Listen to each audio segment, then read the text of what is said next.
It's been a while since I've done a logo review, but I want to look at this logo because this is what I call a compromise logo, and it's really never a good idea.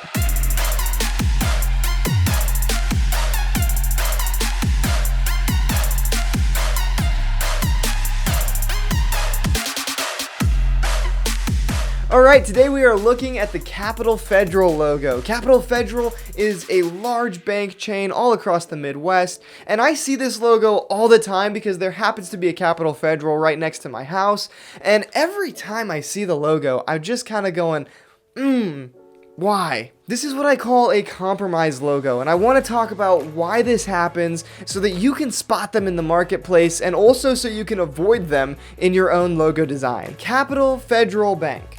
Now, if you think about that, that doesn't actually make a lot of sense. Capital Federal? Like, isn't every capital federal? Anyway, I got to thinking about this and I thought, I think I know what happened here. And I was exactly right. So if you Google Capital Federal and their history, what you're gonna find is that it started as two banks, Capital Bank and Federal Bank. And somewhere along the way, Capital Bank and Federal Bank decided to merge. Whenever there's a merger, it's really hard to rebrand because half the party is loyal to one brand and half the party is loyal to the other brand. See, when Capital Bank and Federal Bank become Capital Federal, now we have two separate ideas. One party, one group, wants everything to be branded like a federal bank.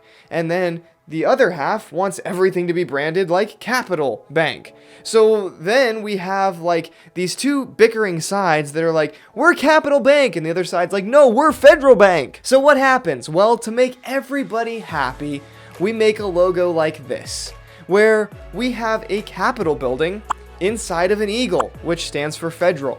And now we are Capital Federal and everybody's happy about it, right? Well, almost everybody except the brand designer who has to see it every day, because we actually have a really confusing brand. Rather than being a clearly defined brand, we're giving two ideas in one logo.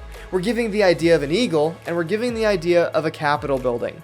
Now, while this may seem like a good idea, it actually creates a really complicated mark, because for the customer that comes along later, this logo speaks two different things, and you typically don't want to have two different ideas embedded in one logo. This is why all of the great logos are one idea. They're one concept, one shape. They're not two different shapes. See, this could be a logo in and of itself, and this could be a logo in and of itself, but together, and especially with a ring of stars around it, it just ends up looking really complicated. It looks muddy. The bank that really did this the correct way was Chase Bank way back in the day. And when Chase Bank acquired another bank and they decided to merge and all this stuff happened, they decided to become one word, just Chase Bank, and they rebranded to an abstract shape.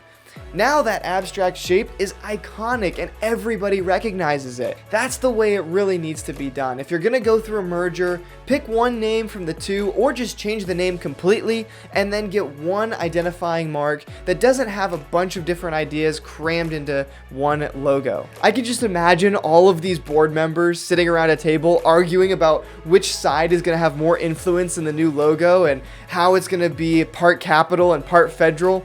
They probably thought this idea was brilliant, but introducing the two ideas, never a good idea. I'm gonna give this logo like a 3 out of 10. If Capital Federal were to come to me, I would try to streamline into one consistent idea so that we're not dealing with these two logos in one.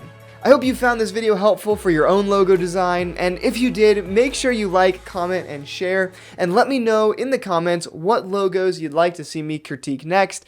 I'll see you all in the next video.